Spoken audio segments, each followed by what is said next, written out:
Wake TF up. Welcome to the Sovereign Signal, the channel of sovereign fire. Finance. Your grandparents were baited with dignity. They walked into banks that looked like temples, marble floors, brass counters, managers who shook their hands and called them sir or madam. They were told that saving was noble, that mortgages were gateways to freedom, that pensions were promises carved in stone. They believed it because the theater was convincing. But behind the curtain, a trap was already set. The Rothschild machine had wrapped its coils around the world's money supply centuries earlier. By the 1980s, the illusion was perfected. Banks looked local, but every transaction fed into a global web of debt. Your parents signed their first mortgage, thinking they were buying a home. In reality, they were buying chains. In 1985, one wage could raise a family. A father's pay packet covered rent or mortgage, food, bills, and still left enough for a holiday. That wasn't generosity. It was bait. The system dangled affordability to keep people docile while it tightened the screws. Interest rates, inflation, and debt were the levers. Every decade since, the balance has shifted. Wages stagnated, costs exploded, and now two incomes barely keep a household afloat. Finance is the head of the snake because it feeds every other domain. Without Rothschild debt, Rockefeller medicine could not expand. Without Rothschild banks, DuPont chemicals could not flood the market. Without Rothschild capital, media empires could not consolidate. Every hospital closure, every police station shuttered, every prison privatized. All of it traces back to the bloodstream of finance. And yet the theater continues. Red and blue politics, labor and conservative, Democrat and Republican, puppets chasing each other across the stage, pretending to fight while reading scripts written in boardrooms. They tell you austerity is necessary, that cuts are unavoidable, that debt is natural. Lies. Every cut is a transfer of power upward. Every closure is a siphon of dignity. Every budget is a ritual of theft. Your grandparents were told to trust savings. They put coins into passbooks, believing the bank was a guardian. But inflation ate their savings, and the banks profited. Your parents were told to trust mortgages. They signed decades of debt, believing they were securing homes. But interest rates rose, repossessions followed, and the banks profited. You are told to trust credit scores and digital banking. You live inside apps, algorithms, and invisible fees. Your wages vanish into rent, bills, and debt repayments. And the banks profit.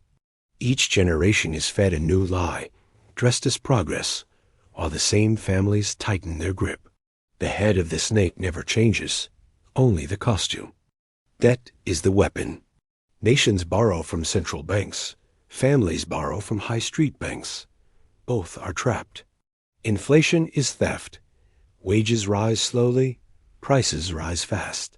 Your labor is devalued while banks skim profit. Interest is the chain. Mortgage, loans, credit cards. Every pound borrowed returns 2 to the lender. Digitalization is the cage. Branches close, cash disappears, algorithms decide your worth. You are reduced to a score. This is not progress. It is capture. Think of your grandfather's pride when he paid off his mortgage. He thought he had won, but the house was never truly his. It was collateral in a system designed to extract. Think of your mother's relief when her savings matured. She thought she had security, but inflation had already stolen half its value. Think of yourself today, watching wages vanish into bills, rent, and debt. You think you are surviving, but you are feeding the snake. The Rothschild empire rose on war. They financed both sides, lent money to kings, and profited from blood. By the 19th century, they controlled central banks across Europe. By the 20th, their influence stretched into America. The IMF and World Bank were built as cages for nations.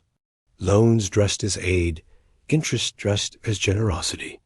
Countries trapped in debt, forced to privatize, forced to sell resources, forced to obey. The 2008 crash was not an accident. It was a ritual. Banks gambled with mortgages, collapsed the system, and were bailed out with public money.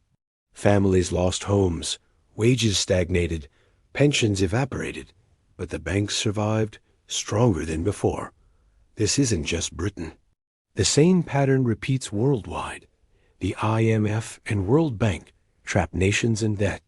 Central banks manipulate currencies. Corporations infiltrate governments. Politicians read scripts, covering each other's lies. The red versus blue theater is global. Puppets on strings, chasing each other while the snake feeds. Cash is disappearing. Branches are closing. Banking is now an app, a score, an algorithm. You are no longer a customer, you are data. Every transaction tracked, every purchase profiled, every debt calculated. Your grandparents handed coins to tellers. Your parents signed paper mortgages. You tap a screen and watch numbers vanish. The dignity of human exchange is gone. The cage is invisible, but it is tighter than ever. Finance. The trap deepened in the 1970s. Stagflation shattered the illusion that wages and savings could protect families. Prices rose, wages stagnated, and governments borrowed heavily. The petrodollar system was born, oil priced in dollars, enforced by military power, feeding Wall Street. Nations that resisted were punished. Iraq, Libya, Venezuela, each targeted when they tried to break free from dollar chains. Finance was not neutral, it was imperial. The 1980s brought deregulation. Thatcher and Reagan preached freedom while dismantling protections. Banks were unleashed to gamble, corporations were unleashed to consolidate, and ordinary people were unleashed into debt. Mortgages expanded, credit cards spread, and loans became lifelines. Families thought they were empowered. In reality, they were trapped in contracts designed to siphon wealth upward. The 1990s introduced derivatives, financial weapons so complex most people couldn't understand them. Banks packaged debt, sliced it, sold it, and profited. Pension funds bought toxic assets, believing they were safe. Governments looked away because the profits fed their donors. Ordinary people were collateral. The 2008 crash exposed the rot. Banks gambled with mortgages, inflated bubbles, and collapsed the system. Millions lost homes, jobs, and pensions.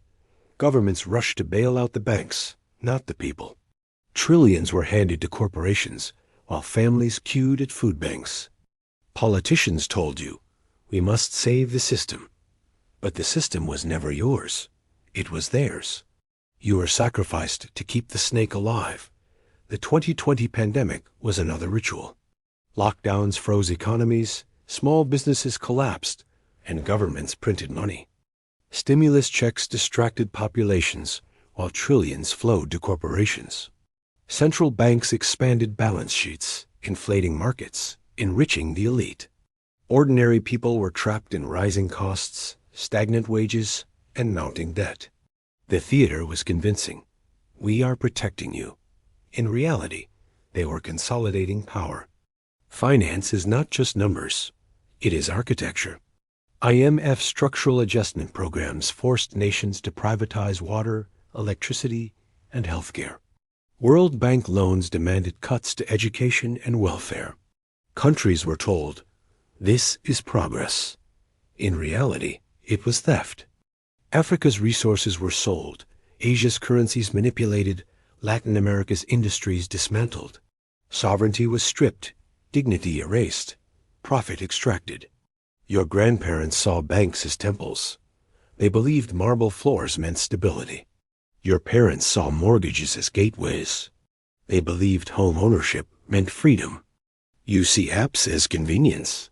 You believe digital banking means progress. But each generation is deceived. The temples were cages. The gateways were traps. The apps are chains. Finance feeds every other domain. Without Rothschild debt, Rockefeller medicine could not expand. Without IMF loans, Media monopolies could not consolidate. Without World Bank conditions, energy grids could not be privatized. Finance is the bloodstream of capture. The future is programmable money. Central bank digital currencies will not be cash. They will be chains coded into algorithms.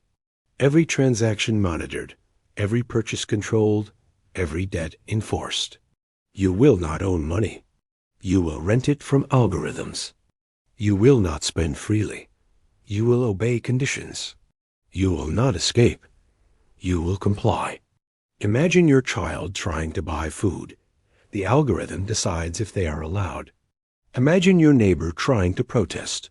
Their account is frozen. Imagine yourself trying to resist. Your score drops, your access vanishes, your chains tighten. This is not speculation. It is already being built.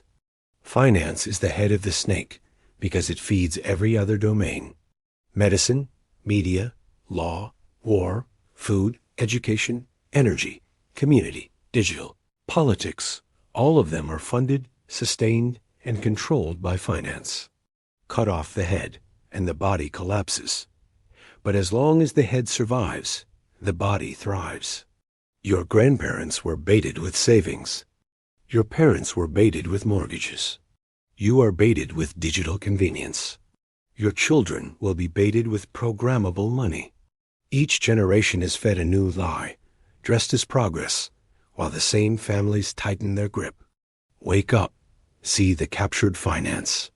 Because until you do, the system will keep feeding on you. Generation after generation, dressed as progress, delivered as dependency. This is the Sovereign Signal.